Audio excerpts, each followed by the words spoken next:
저는 신명기 6장에 나온 그 말씀을 토대로 큰 복을 받은 사람 중에 한 사람입니다. 제가 어린 한 분을 모시고 전 세계를 돌며 그 지구를 한 바퀴 돌았을 정도로 많은 곳을 다녔습니다. 그 다니는 동안에 몇 군데가 생각이 나는데 그 중에서도 가장 기억이 남는 것이 하나 있습니다. 이제 공항을 들어가서 이제 공항을 나가기까지 의전이라는 사람이 나와서 우리의 여권을 가지면 그냥 우리는 프리패스로 몇 분도 안 걸려서 그 공항을 그냥 VIP 그 길로 그냥 빠져나갑니다. 빠져나가서 몇 분 안 돼서 공항 밖을 나가면 아주 까만 세단차가 대기하고 있고 사이카가 사이렌을 울리면서 우리가 타는 동시에 앞에서 우리들을 인도하면서 우리의 숙소 호텔까지 우리들을 모시고 갑니다. 그리고 그 호텔에 도착했을 때 얼마나 클까요? 그 나라에서 가장 크고 멋있고 호화롭고 웅장합니다. 그곳을 들어가면서 저는 거기서 숙박을 하면서 하나님께 이 찬양의 가사를 생각하며 감사를 드립니다. 내가 짓지도 않고 만들지도 않고 건축하지도 않았는데 이런 곳에서 이렇게 며칠씩을 거하고 갈 수 있다는 게 참으로 꿈만 갖고 하나님이 주신 하나님의 일을 하는 우리들에게 이렇게 큰 복을 주시는구나. 상상도 내 감히 상상도 할 수 없는 이런 복을 주신 거에 대해서 이 찬양을 부를 때마다 굉장히 힘이 나고 감사를 드립니다. 내가 심지 않은 과실을 먹게 하겠다고요? 제가 유일하게 음식을 먹으면서 먹을 때 남을 쳐다보지 않는 게 하나가 딱 있어요. 절대 쳐다보지 않고 안 쳐다본다는 것은 뭘까요? 주지 않는다는 거예요. 그게 뭘까요? 두리안이라는 것입니다. 동남아시아 쪽으로 가면 그 과일이 정말 몇 불 안 주고도 정말 먹을 수 있는데 그렇게 부드럽고 그리고 스윗하고 그리고 너무 맛있어요. 그걸 먹을 때마다 이건 천국에서 먹을 수 있는 음식 아니야? 이건 천국 음식이야. 내가 심지도 않고 내가 이걸 거두지도 않고 약도 주지 않았는데 이렇게 맛있는 과실을 내가 먹을 수 있다는 것이 이 찬양을 부를 때마다 신명기 6장의 이 말씀을 생각할 때마다 내가 계명을 지키고 부지런히 마음에 새기면서 단지 하나만 잊지 말고 살아라. 네 죄인 되었을 때 너를 구원하신 나 여호와인 것을 그것만 기억하고 살아라. 그리하면 내가 너에게 짓지 않는 큰 집을 내가 주고 그리고 내가 심지 않은 과실을 먹게 하리라. 그 축복을 저와 여러분이 계속해서 받아 누리는 은총 있기를 주님의 이름으로 축원합니다. 창세기 21장 14절로 6절을 봉독합니다. 아브라함이 아침에 일찍 일어나 떡과 물 한 가죽 부대를 가져다가 하갈의 어깨에 메어주고 그 아이를 데리고 가게 하니 하갈이 나가서 브엘세바 광야에서 방황하더니 가죽 부대의 물이 떨어진지라 그 자식을 관목덤물 아래에 두고 이르되 아이가 죽는 것을 차마 보지 못하겠다 하고 하갈이라는 여인이 나옵니다. 이 하갈이라는 사람은 누구일까요? 창세기 16장 1절을 보니까 아브라함의 아내 사레는 출산하지 못하였고 그에게 한 여종이 있으니 애굽 사람이요 이름은 하갈이라. 여종이고 그리고 애굽 사람이라는 것을 하갈을 알 수가 있습니다. 그 다음에 4절을 봅니다. 자세히 나와 있어요. 아브라함이 하갈과 동침하였더니 하갈이 임신하매 그가 자기의 임신함을 알고 그의 여주인을 멸시한지라. 멸시가 이게 뭘까요? 사전을 찾아봤더니 사람이나 사물을 교만하게 깔보고 하찮게 여긴다는 거예요. 이 깔보고가 이게 표준어예요. 사투리가 욕이 아니고 정말 사람을 깔보고 하찮게 여긴다는 거예요. 이렇게 자기의 주인 여주인을 멸시한다고 나와 있습니다. 그리고 또 21장 9절에 보면 그 사라가 본즉 아브라함의 아들 애굽 여인 하갈의 아들이 이삭을 놀리는지라. 이 아들을 임신했을 때도 이 사라를 멸시했는데 이 아이를 낳고 나서도 아이가 또 이삭을 놀리는 거예요. 그래서 이 모자가 이 집에서 쫓겨나게 됩니다. 자, 이 하갈이라는 여인은 우리가 관심 있게 보는 사람이 아니에요. 우리의 생활 가운데서 좀 우리가 무관심 속에 있는 사람이었고, 어쩌면 우리도 이 하갈을 조금은 무시하는 사람이 있지 않았나. 이렇게 자기 여주인을 이렇게 멸시하고 하는 것을 봤을 때 우리의 마음속에도 저 사람을 우리가 왜 저렇게 저런 사람이지 하고 무시할 수 있었습니다. 그런데 그 하갈이 하나님의 천사를 만나고, 하나님의 천사가 오셔서 하나님의 뜻을 전달하고, 하나님이 친히 하갈의 그 생활 가운데 개입하셔서 말씀하시고 그 문제 해결을 해결해 주는 것을 보게 됩니다. 19절에 보니까 하나님이 하갈의 눈을 밝히셨으므로 샘물을 보고 가서 가죽 부대에 물을 채우다가 그 아이에게 마시게 하였더라. 이 하갈이 그 광야 생활을 하고 아이와 그 떡과 가죽의 부대에 그 물을 담아서 그 아브라함이 주어져서 그거를 어깨에 메고 광야 생활을 하기 시작했는데, 그때는 하갈의 눈에는 샘물이 보이지 않았어요. 그냥 죽어가는 신음하는 자식, 그리고 방황하고, 그리고 그 자기의 삶이 너무나 고달파서 그것만 바라보면서 광야를 빙글빙글거리면서 돌아다녔어요. 아무것도 보이지 않고 자기 이스마엘은 신음하며 죽음에 이르기까지 되니까 그때서야 어찌할 바를 모르고 자기의 한계를 느끼고 할 수 있는 게 아무것도 없는 거예요. 이 광야에서 떡도 떨어지고 물도 다 떨어져서 이제 죽을 수밖에 없는 그 상황이 되니까 하갈이 그때서야 자식을 내려놓습니다. 자식을 관목동물 안에 쫙 내려놓고 본인은 떨어져 앉아서 그제서야 하나님을 바라봅니다. 왜냐하면 16장에서도 이미 하갈은 하나님의 사자를 만났었거든요. 하나님을 만난 그 장소가 바로 샘물 곁에서 하나님의 사자를 만났었거든요. 신앙이 있는 사람이에요, 이 사람이. 그런데 왜 그 광야 생활 두 번째는 보이지 않았을까요? 너무나 두 번째 나왔을 때는 자기가 자식으로 인해서 많은 생각을 쏟고 그 아이를 어떻게 할까 그걸 끄덕여 안고 가다 보니 아무것도 보이지 않고 오직 광야 생활이 힘든 것만 보였던 것입니다. 그가 하나님을 바라보고 기도하여 통곡하며 울매 하나님의 천사가 내려와서 하나님의 뜻을 전해 주십니다. 하갈아, 두려워하지 마라, 울지 마라. 하나님이 저 아이의 울음소리를 들었노라. 16장에서는 너의 고통을 들었느니라, 보았느니라. 하나님의 천사가 전해줍니다. 19절에는 하나님이 직접 그 생활에 개입하셔서 그 하갈에 막혀있는 눈을 열어서 샘물이 있는 것을 보게 하였더라고. 그렇게 말씀하고 있습니다. 하나님이 우리가 하나님의 면전에서 하나님을 바라봤을 때 하나님께서 우리의 눈을 열어서 우리의 다치고 보이지 않았던 모든 것들을 보이게 하시는 것이 하나님의 능력이신 것입니다. 우리를 사랑하시는 방법이신 것입니다. 우리를 하나님의 그 길을 걷게 하시는 방법이신 것입니다. 제가 굉장히 중요한 미팅이 있어서 정말 그날은 막 중에서 구두에다가 정장에다가 막 백에다 서류 가방을 들고 그 시간 맞춰서 분주하게 모든 것을 차려입고 시간 맞춰 나간다고 이제 나왔습니다.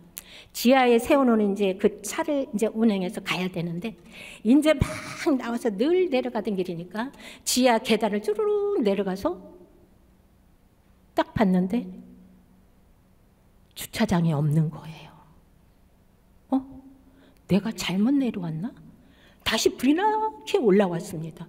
올라와서 이렇게 사방을 쳐다봤는데 이 길을 내려가는 게 맞는 거예요. 맞는데 하고 다시 다다다다다다 내려갔어요. 그 계단이 10개씩 3계단을 내려가야 돼. 30계단을 내려가야 돼. 다다다다다 그리고 딱 내려갔는데 주차장이 없는 거예요. 이게 뭐지? 내가 또 잘못 봤나 봐. 잘못 왔나 봐. 또 막 올라갔어요. 그 여름에 얼마나 정장 입고 구두 신고 이 백 메고 막 서류 가방 들고 얼마나 덥겠어요. 막 전화까지 와가지고 중요한 전화를 끊을 수도 없고 막 전화 받으면서 이상하다. 분명 여기가 맞아. 여기 딴 데는 없어. 안마 봐도 없잖아. 제가 손자 막 생각하는 거예요. 이 길로 가는 게 맞아. 일로 내려가는 게 맞아. 그리고 또 한 번을 내려갔어요. 없는 거예요. 주차장에. 올라왔어요. 호랑이한테 물려가도 정신만 차리면 산다. 막 머리를 두들기면서 호랑이에 물려가도 정신만 차리면 산다. 그래가지고 다시 우리 나오는 현관문까지 글로 갔어요. 막 가서 현관문에서 다시 나오는 걸 했어요. 현관문에서 다시 나와서 지상 주차장을 건너서 바로 동서도 아니고 바로 직진으로 내려가는 걸 맞아요. 아, 이거 틀림없어. 그리고 거기를 또 다다다다다 차 내려갔는데 주차장이 없어요. 또 막 올라왔어요. 올라와서 할 수 있는 게 아무것도 없는 거예요. 내가 맞았다고, 여기 이 길이 맞겠다고 몇 번이나 내려갔었고 호랑이에 물려가도 정신만 차리고 난다고 집에서부터 다시 나와서 다시 가고 갔다 왔는데도 주차장이 없는 거예요. 아무것도 할 수가 없는 게 지상 주차장 한가운데서 두 팔을 벌리고 고개를 하늘을 들었어요. 그리고 한마디 했어요. 하나님, 주차장이 없어요. 근데 뜨거운 눈물이 일로 막 흘러내리는 거예요. 주차장이 없어요. 하나님의 기운이 쫙 들어오는 거예요. 그렇게 서두르고 중요한 미팅이 있고 그리고 준비를 완벽하게 했고 그리고 막 중요한 전화도 다 받고 막 모든 걸 완벽하게 하고 차만 타고 가면 되는데 주차장이 없어. 뜨거운 눈물이 내려오면서 온몸이 주님의 임재함으로 쭉 흘러내리는 것을 느끼는 거예요. 하나님, 주차장이 없어요. 상큼하고 시원한 바람, 하나님의 임재하심, 기름 부으심이 쭉 내려오시는 걸 느끼면서 얼마 만에 그렇게 서 있었을까요? 눈을 뜨고 사망을 바라보니 제가 지상 주차장 한가운데서 두 팔을 벌리고 이러고 있더라고요. 아무 일이 없었던 것처럼 다시 지하로 내려갔어요. 지하로 두두두두두 그냥 내려갔는데 오른쪽 한편에 손잡이가 보이는 거예요. 현관문 하나가 닫혔는데 손잡이 하나가 색깔도 벽 색깔이 비슷해서 이 손잡이가 있는 거를 열었더니 수백 대의 차량이 쫙 줄 서서 서 있는 모습이 보이는데 저는 주차장이 그렇게 멋있는 줄을 처음 알았어요. 어찌나 멋있던지. 우리가 아파트가 10개동이에요. 거기에서 세우는 그 중앙을 가운데로 해서 지하에 다 들어와 있어요. 그러니 얼마나 많은 차들이 그 안에 수백 대가 주차하고 있겠어요.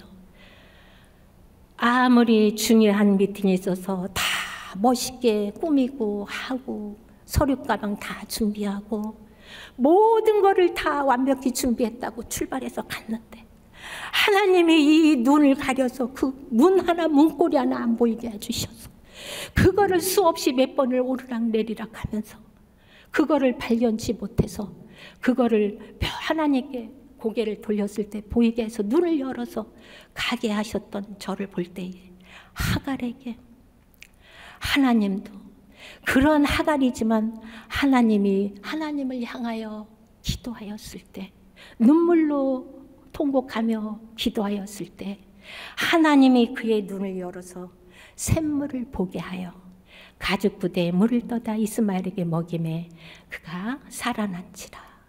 사랑하는 저와 여러분들은 하나님께서 우리가 아무리 세상에 바쁘고 너무나 중요한 일들이 많아요. 현대 사람들은 너무나 해야 할 일이 더 많아요. 정보도 또 얻어야 될 게 정말 많고요. 눈코 뜰 새 없이 바쁘고 서두르고 맨날 뛰어다닙니다. 그러나 우리가 그 속에서 헤매다 보면 중요한 것들을 우리가 보지 못하다고 지나가는 것들이 너무 많습니다. 정작 우리가 보아야 할 중요한 것들이 보여지지 않는다는 것입니다. 우리는 제1순위가 하나님을 먼저 바라보고 그리고 기도하고 그 앞에 나와서 다 쏟아놓고 나아갈 때에 그 다음에 모든 것이 보여지는 하나님이 우리의 생활 가운데 개입하셔서 그리고 우리들의 삶을 함께 해주실 때만이 우리는 그 살아갈 수 있다는 것을 이 하갈의 기도를 통하여서 이 창세기 말씀을 통하여서 알 수가 있는 것입니다. 다음에 요한복음 8장을 보겠습니다. 요한복음 8장 3절로 6장을 봉독합니다. 서기관들과 바리새인들이 흠행 중에 잡힌 여자를 끌고 와서 가운데 세우고 예수께 말하되 선생이여 이 여자가 간음하다가 현장에서 잡혔나이다. 모세는 율법에 이러한 여자를 돌로 치라 명하였거니와 선생은 어떻게 말하겠나이까. 그들이 이렇게 말하면 고발할 조건을 얻고자 하여 예수를 시험함이로라. 예수께서 몸을 굽히사 손가락으로 땅에 쓰시니 모세는 율법에 이러한 여자를 돌로 치라 명하지가 선생은 어떻게 말하겠나이까. 우리가 이미 맨 처음에 봉독해 드렸습니다. 자, 예수님은 그 당시에 왜 많은 대중이 돌을 하나씩 들고 와서 모세의 율법을 제시했습니다. 선생이요, 모세의 율법에는 이 여자를 간음하다 잡힌 여자를 돌로 치라 하였습니다. 우리가 쳐도 아무 이상은 없습니다. 그런데 예수님은 어떻게 하실 작정이십니까? 바리새인들과 서기관들이 예수님을 이렇게 시험하고자 말합니다. 예수님은 그 당시에 침묵하셨어요. 가만히 계시다가 몸을 굽혀서 무엇인가를 쓰십니다. 저는 그때 그걸 읽으면서 본문의 말씀을 읽으면서 예수님은 과연 이 땅에다 무엇을 쓰셨을까? 이것에 저는 이 생각에 꽂혔어요. 이 생각에 꽂히면서 무엇을 쓰셨을까? 라고 생각하면서 갑자기 한 영화가 생각나는 거예요. 그 영화는 레미제라블이라는 영화예요. 여러분들이 너무나 잘 아는 영화죠. 이건 주인공이 장발장이었어요. 그러나 이거는 빅토르 위고라는 작가가 그 소설을 영화하고 그 뮤지컬로도 나오고 웹툰 만화 전 세계에 널리 알려진 세계의 걸작이에요. 대하소설로서 거기에 나오는, 저는 오늘은 장발장 얘기를 하고 싶은 게 아니라 그 나오는 여주인공의 팜틴이라는 여인을 소개하고 있습니다. 이 여인의 삶이 파노라마처럼 이게 들어오는 거예요. 예수님은 손가락으로 쓰시는데 그 여인의 일생이 저의 머릿속에 파노라마처럼 쫙 들어오는 거예요. 팜틴, 그 소녀는 너무너무 아름답고 꿈 많은 소녀였어요. 너무 밝고 맑고 순수한 여인이었어요. 그 여인이 자라서 사랑을 하고 남편을 만나 결혼을 하게 됩니다. 결혼을 하고 자녀도 얻게 됩니다. 자녀를 얻고 행복하게 정말 살아가고 있는 즈음에 어느 날 남자가 그 가정을 놓고 떠나버립니다. 그때부터 이 팜틴 여주인공은 이제는 자기가 가장이 돼야 됐습니다. 이 어린 딸을 먹여 살려야 될 의무가 책임이 생겼습니다. 이 여자가 그 당시에 해야 할 일이 너무 없었던 거예요. 그래서 이 팜틴은 그 자기 어린 딸을 그 여관에다가 주인한테 맡기고 위탁해놓고 내가 가서 돈을 벌어서 반드시 매달 보내겠다. 이 아이를 잘 부탁합니다. 라고 위탁을 하고 공장 있는, 일할 수 있는 먼 곳으로 이 여인은 떠납니다. 떠나서 그 공장에서 참으로 열심히 일을 해서 다달이 그 주인에게 그 급여를 보냅니다. 그 아이를 맡긴 거에 대해서 양육비를 보냅니다. 그렇게 해서 잘 보내고 있었는데 어느 날 그 큰 공장의 관리자가 이 팜틴이라는 여인이 눈에 들어오는 거예요. 그때부터 이 연을 치근대며 너무너무 욕보이려고 이 여인을 말할 수 없는 고통 가운데로 몰아가는 거예요. 이 팜틴이 그때마다 거절하고 거부하고 저는 한 아이가 있어서 저는 여기서 일을 해서 이 아이에게 이 돈을 보내야 됩니다. 저는 이러한 일을 할 수가 없습니다. 나는 당신하고 이러한 일을 할 수가, 이런 짓을 할 수가 없습니다.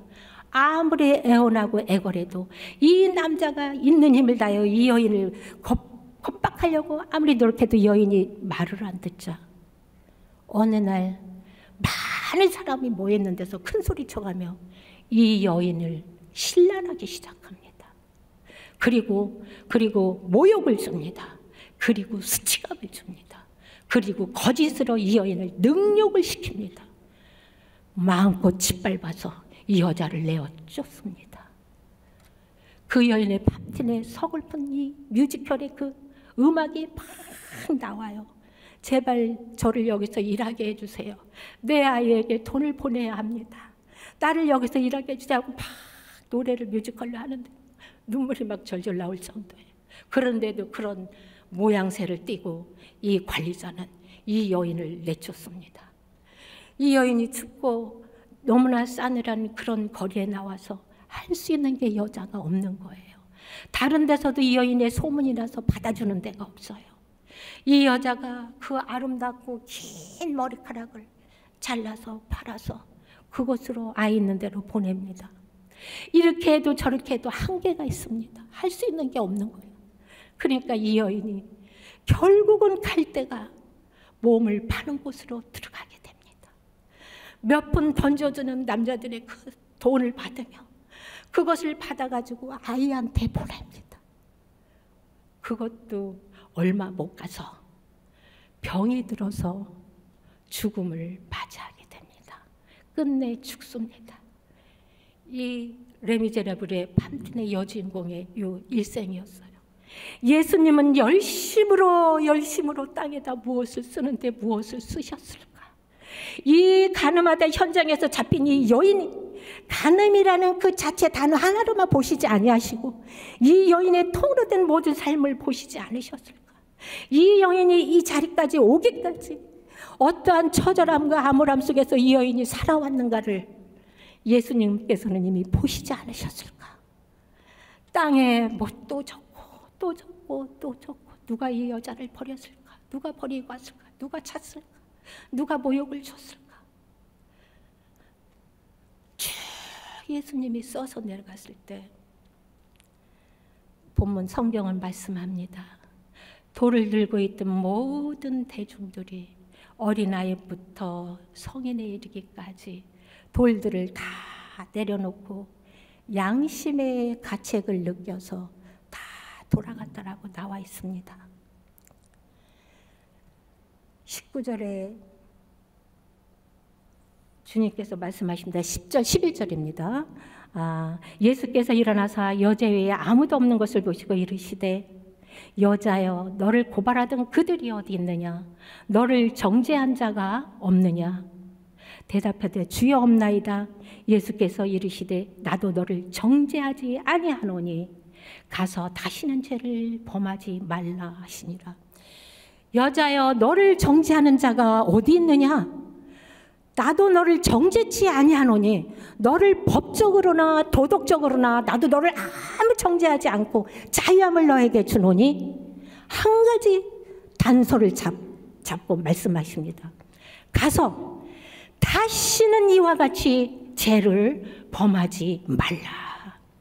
이 말씀을 읽는데 저에게 또 그냥 이 막 울리는 청동같이 울리는 말씀이 들어오는 거예요. 가서 다시는 죄를 범하지 말라 하시니라 하는데 그 다음부터 들어오는 말씀이 저를 계속 때립니다. 가서 다시는 다른 신을 내게 두지 말라. 가서 다시는 너를 위해 우상을 만들지 말라. 가서 다시는 여호와의 이름을 망령되이 부르지 마라. 가서 다시는 안식일을 주일을 어기지 말지니라. 다시는 부모에게 무례하게 대하지 말라. 가서 다시는 간음하지 말고 도적질하지 말고 살인을 하지 말며 가서 다시는 내 이웃에게 거짓 증거하지 말며 이웃의 것을 탐하지 말라. 가서 다시는 죄를 범하지 말라. 예수님께서는 저와 여러분을 위해서 너무나 많은 용서를 크고 작은 것들을 해주셨습니다. 그 용서를 받은 것으로 우리가 끝나면 안 됩니다. 반드시 이와 같은 가서 다시는 너는 이와 같이 죄를 범하지 말라. 저와 여러분 가운데서 무엇을 끌어내야 됩니까? 무엇을 다시는 하지 말아야 될까요? 이 본문의 말씀을 통하여서 이 엄청난 죽음에까지 돌로 쳐서 죽을 수도 있는 그런 죄를 범했음에도 불구하고 용서함을 받은 우리들. 그러나 예수님께서 가서 조건이 하나 있는데 그거 하나입니다. 다시는 가서 이와 같이 죄를 범하지 말라. 저와 여러분들이 이 음성을 들으시면서 이 하나님이 주시는, 주님이 주시는 큰 축복을 누리시는 저와 여러분이 되시기를 주님의 이름으로 축원합니다. 민수기에 있는 말씀을 한번 봅니다. 민수기 21장 5절부터 6절입니다. 봉독합니다. 백성이 하나님과 모세를 향하여 원망하되 어찌하여 우리를 애굽에서 인도해내어 이 광야에서 죽게 하는가? 이곳에는 먹을 것도 없고 물도 없도다. 우리 마음이 이 하찮은 음식을 싫어하노라 하며 예수께서 불뱀들을 백성 중에 보내어 백성을 물게 하심으로 이스라엘 백성 중에 죽은 자가 많은지라.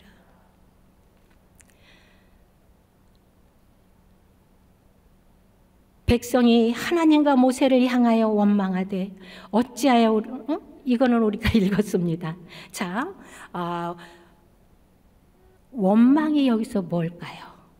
백성들이 그 애굽에서 수백만의 백성들을 하나님의 인도하심에 따라서 10가지의 재앙을 겪게 하면서 저들의 그 노예 생활에 근성이 돼 있던 이 모든 생각과 사고를 정화시키면서 그들을 그 재앙, 10가지 재앙은 그 모든 기적과 그런 것들을 보게 하고 이끌어 나왔습니다. 그런데도 이들이 아직까지도 이 사고가 정화되지 않고 예수님께로 이 마음이 쏠려 있지 않기 때문에 하나님께서는 끝없이 이들을 거룩하게 하기 위하고 하나님의 사람으로 만들기 위해서 그 모양새를 만들어가는 것을 볼 수가 있습니다. 자, 원망이 뭘까요? 못마땅하게 여겨서 탓해요. 그리고 불평을 품고 미워하는 거예요. 그러니까 이 이스라엘 백성들이 광야까지는 그 애굽을 떠나 광야까지 왔는데 하루 이틀 하는 게 아니라는 걸 알 수가 있습니다. 늘 그들의 생활이 이거는 일상이었기 때문이에요. 그냥 늘 불평하고 그리고 원망하는 게 이들의 일상인 거예요. 하나님이 그걸 보시고 이들을 더 하나님의 사람으로, 하나님의 곁으로, 하나님의 모습으로, 모양대로 데리고 오게 하기 위해서 그 속에 불뱀을 버려버립니다. 불뱀을 그곳에 풀어놓게 됩니다. 불뱀이 다니면서 이 원망하는 모든 백성들을 물게 함으로 죽은 사람이 많더라. 그때서야 이 이스라엘 백성들이 또 정신을 차립니다. 우리가 세상을 바라보고 우리가 먹을 것이 없고 이건 입맛도 안 먹고 이거는 싫고 왜 이곳에 나와서 우리들을 이 고생을 시키고 왜 이 모양이야 이렇게 하고 했을 때는 하나님이 보이지가 않아요. 이들도 마찬가지였어요. 그들도 그러다가 원망하다가 불뱀을 만난 거예요. 이들도 자기들의 한계를 느끼잖아요. 불뱀을 잡을 수도 없고 죽일 수도 없고 어떻게 할 수가 한계를 느끼는. 다시 또 모세를 향하여 두 팔을 벌리고 이야기합니다. 모세여, 우리가 당신과 모세와 하나님께 범죄하였으니 모세여 야훼께 기도하여 우리를 이곳에서 건져내게 하여 주시옵소서. 야훼께 기도하여 이 뱀들을 우리에게서 떠나게 하소서. 모세가 백성을 위하여 기도하며 야훼께서 모세에게 이르시되 불뱀을 만들어 장대 위에 매달아라. 물린 자마다 그것을 보면 살리라.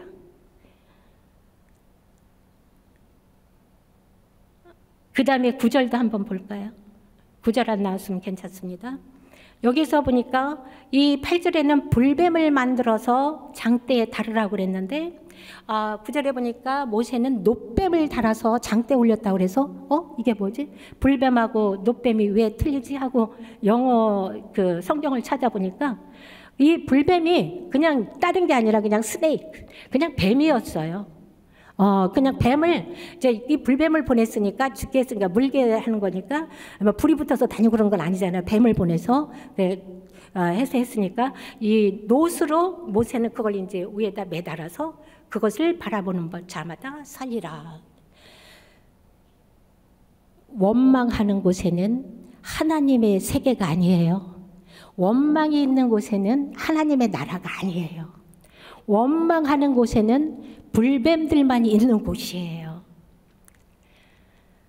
제가 제 친정엄마를 하늘에 보내고 날마다 밤마다 통곡하며 우는 습관이 들어버렸어요. 그게 일상이 돼버렸어요. 모든 식구가 다 자고 나면 골방에 가서 이불 뒤집어 쓰고 그냥 통곡하고 우는 거예요. 왜 이렇게 눈물이 나고 쏟아지는지 몰라요. 그렇게 한두 시간을 하고 항상 자고 그랬어요. 그게 얼마를 오래 갔을까요? 환상을 보게 됩니다. 기다는 가운데 제가 한 6, 7명의 6, 7살 된 아이들하고 쭉 둘러앉아서 공기놀이와 구슬치기를 하고 열심히 놀고 있었어요.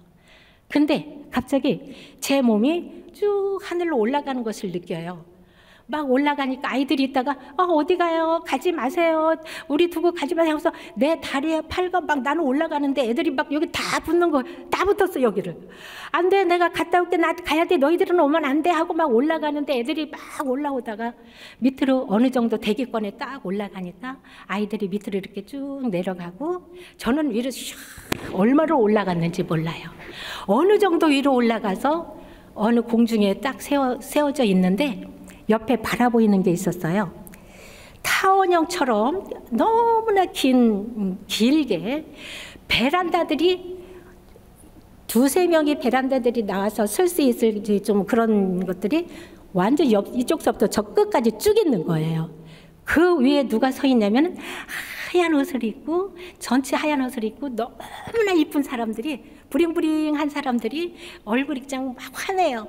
그런 분들이 그냥 쫙 서 있는 거예요. 전부 서서 밑을 전부 바라보고 있는 거예요. 그래서 뭘 보고 있나 하고 저도 이렇게 밑을 내려다봤어요. 공중. 그랬더니 우리가 살고 있는 모습을 보는 거예요. 사람들이 그냥 뽀글뽀글뽀글. 여러분들 안 보일 것 같죠? 이 세계에 있는 모든 사람들이 한눈에 안 들어오는 것 같아요. 저는 경험했어요. 너무 그 엄청난 지구 땅이 가득 찬 인간들 모습이 정말 다 보이는 거예요. 요만하게 다 보이는데 표정들 모습들이 다 보여요. 그걸 바라보고 있어요. 근데 맨 처음에 베란다에 서 있는 분이 우리 엄마다.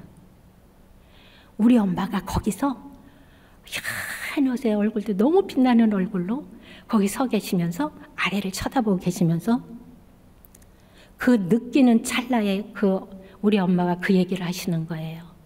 보면서 왜 사람들은 사랑을 하지 않지? 그 밑을 내려다보고 하신 한마디예요. 그 한마디를 듣고 저는 다시 내려왔어요. 깨니까 환상이었어요. 왜 사람들은 사랑을 하지 않지?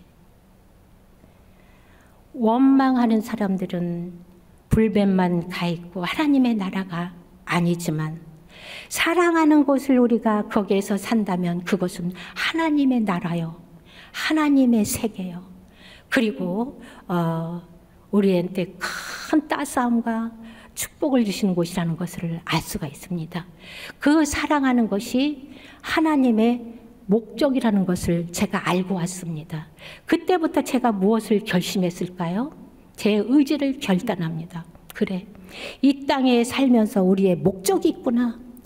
하나님을 이루는 하나님을 먼저 사랑하고 그리고 아래로는 내가 이 땅에서 사는 동안에는 선한 일과 사랑을 하며 살아가야 하는 것이 하나님의 만드신 우리 창조한 우리 피조물들의 목적과 이게 우리가 해야 할 의무와 책임이라는 것을 저는 그 환상을 통해서 깨달았습니다. 저는 그 환상이 중요한 것도 하지만은 저는 갔다 와서 제 인생이 완전히 변화됐습니다. 그리고 그 다음부터 우리 친정엄마를 위해서 한 번도 울은 적이 없어요. 눈물이 안 나요. 울은 적이 없고 그리고 이런 의지가 생겨서 그대로 살아간다는 각오와 다짐이 생겼습니다. 사랑하는 여러분, 우리가 하갈을 오늘 저녁에 만났어요. 그리고 우리가 조금은 무관심했고 우리도 어쩌면 무시했던 사람, 그런 사람이 하나님을 기억하고 하나님 면전에 서서 기도하니까 닫혔던 눈을 열어서 보게 하시는 하나님의 놀라운 축복이 그 삶 가운데 임한 것을 볼 수가 있습니다. 가늠하다 현장에서 잡힌 여인, 그 여인도 죽을 수밖에 없는 그 모세의 율법 속에 있었지만 하나님께서, 예수님께서는 그를 처음서부터 죽이고자 하는 마음이 1도 없었습니다. 그를 불쌍히 여기시고 긍휼히 여기시고 그리고 살리시기를 작정하신 거예요. 우리를 항상 긍휼히 여기시고 불쌍히 여기시고 살리시는 분이 바로 예수님이 이 땅에 오신 뜻이라는 것을 우리가 이 여인을 통해서 그 모습을 보면서 깨달을 수가 있습니다. 그리고 민수기 말씀을 통하여서 우리가 원망하는 곳에는 불뱀만 있을 뿐, 그리고 우리가 사랑하고 살아야 된다는 이 목적과 뜻을 가지고 우리가 살아가야 될 줄을 믿습니다. 감사합니다. 우리가 오늘 이 말씀을 생각하시면서 그리고 우리가 가지고 나온 질병들, 그동안에 우리가 이 말씀을 생각한다면 오늘 못 고칠 질병이 없습니다. 문제 해결 받지 못할 것이 없습니다. 이 심정을 가지고 우리가 이 시간에 기도할 터인데 말씀을 생각하면서 기도하시고, 그리고 질병, 고질적으로 아직도 나한테 떨어져 나가지 않는 질병이 있다면 이 시간에 뿌리채 뽑혀져 나가는 기적이 있게 하여 주옵소서, 치료가 있게 하여 주시옵소서 라고 기도를 해야 되는 밤인 줄로 믿습니다. 그리고 지금까지 아직도 해결되지 못한 문제들이, 아직도 우리를 끊임없이 목을 조아오는 이 모든 문제들을 하나님 이 시간에 풀어주시옵소서. 실타래 풀어지듯 풀어주시옵소서. 응답하여 주시옵소서. 우리가 이 시간에 그런 심정을 가지고 주여 삼창하시고 통성으로 합심하여 기도합니다. 주여!